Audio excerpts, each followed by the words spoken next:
Hero Naga Chaitanya, heroine సమంతల బంధం గురించి అందరికీ తెలిసిన విషయమే. ప్రేమించి పెళ్లి చేసుకున్న ఈ జంట కొన్ని సంవత్సరాలకే విడాకులు తీసుకోవడం జరిగింది. తెలుగు ఇండస్ట్రీలో సమంత నాగ చైతన్య జంట బెస్ట్ పేర్గా నిలుస్తుందని అందరూ భావించారు. కానీ వీరి మధ్య విభేదాలు రావడంతో విడాకులు తీసుకుని ఎవరి జీవితాన్ని వారు కొనసాగిస్తున్నారు. అయితే విడాకుల విషయంలో అభిమానులు రెండు వర్గాలుగా విడిపోయి సమంతది తప్పంటే లేదు నాగ చైతన్యదే తప్పని సోషల్ మీడియా వేదికగా యుద్ధం చేశారు.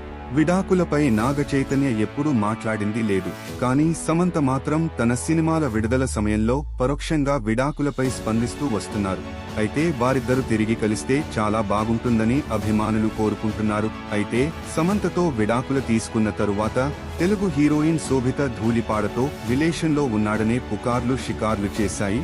తాజాగా నాగ చైతన్య సమ్మర్ వెకేషన్ కు వెళ్లిన ఫోటోలను తన సోషల్ మీడియాలో షేర్ చేశాడు. ఆ ఫోటోను శోభిత ధూళిపాడ లైక్ చేయడం ఇప్పుడు టాక్ ఆఫ్ ది ఇండస్ట్రీగా మారిపోయింది. అయితే శోభిత ధూళిపాడ సైతం సరిగ్గా నాగ చైతన్య దిగిన లొకేషన్ లాంటి చోట ఫోటో దిగడం ఇప్పుడు పలు అనుమానాలకు దారి తీస్తోంది. ఇదిలా ఉంటే సమంత చేసిన పని ఇప్పుడు హాట్ టాపిక్ గా మారింది. నాగ చైతన్యకు సంబంధించిన జ్ఞాపకాలు తన దగ్గర ఉండకూడదని అనుకుందో లేక మరో కారణమో తెలియదు కానీ తన పెళ్లినాటి గౌనును రీమోడలింగ్ చేయించి షాకిచ్చింది.